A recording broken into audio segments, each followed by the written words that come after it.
జగన్కి చెప్పదలుచుకుంది ఒకటే, జగన్ బాధితులందరికీ ఒకటే చెప్తా ఉన్నాను. 1 man's courage makes a majority అంట. 1 man's courage. జగన్కి సంబంధించినంత వరకు పవన్ కళ్యాణ్ అంటే 3 పెళ్ళిళ్ళు 2 విడాకులు. అతని దృష్టిలో 4 పెళ్ళిళ్ళు అంటాడు. మరి ఆ 4వ పెళ్ళం ఎవరో తెలియదు, జగన్ ఏమో నాకు తెలియదు. మరి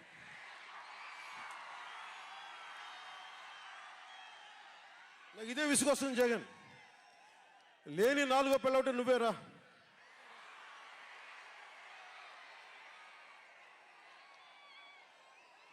నేను ఎప్పుడైనా సరే భారతి గారికి కూడా చెప్తున్నాను, మేడం భారతి గారు, మీరు ఊహించుకోండి, మేము ఎప్పుడన్నా సరే మిమ్మల్ని చాలా గౌరవంగా భారతి గారు, మేడం భారతి గారు అంటాం. మీ ఆయన ఇంత నీచంగా ప్రవర్తించినా కానీ, చంద్రబాబు గారి సతీమణి కానీ, నియోజకవర్గంలో ప్రతి ఒక్కరిని ఇబ్బంది చేసినా కానీ, నా ఇంటి సతీమణి అన్నా కానీ పెళ్ళాలను సంబోధిస్తాడు. ఆ మాట మిమ్మల్ని అంటే ఎలా ఉంటుంది భారతి గారు? ఆలోచించండి ఒకసారి. నాకు తెలుగు వచ్చాడు, నేను పెద్ద ఇంగ్లీష్ మీడియం చదువుకున్న వ్యక్తిని కాదు, నాకు చాలా భాష వచ్చు, కానీ సంస్కారంగా ఉండదని మాట్లాడినంతే.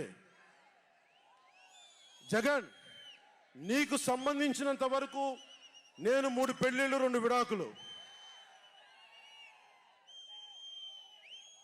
పవన్ కళ్యాణ్ అంటే జగన్ చెప్తున్నా విను, పవన్ కళ్యాణ్ అంటే ఆంధ్రప్రదేశ్ ప్రజల భవిష్యత్తు.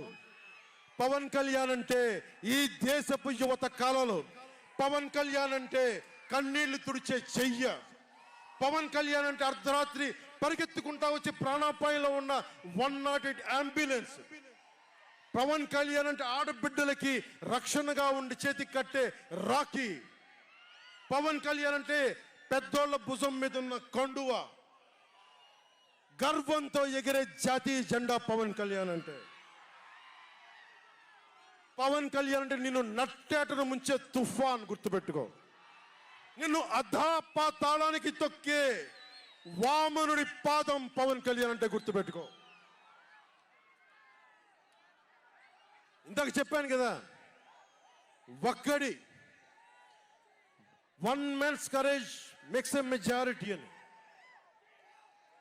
ఒక అర్ధరాత్రి కికారణ్యంలో అడవులు, సింహాలు, పులులు, తోడేళ్లు, గుంటనక్కలు తిరిగే చోట ఒక్కడు వెలిగించిన కాగడ అడవిని జయిస్తుంది.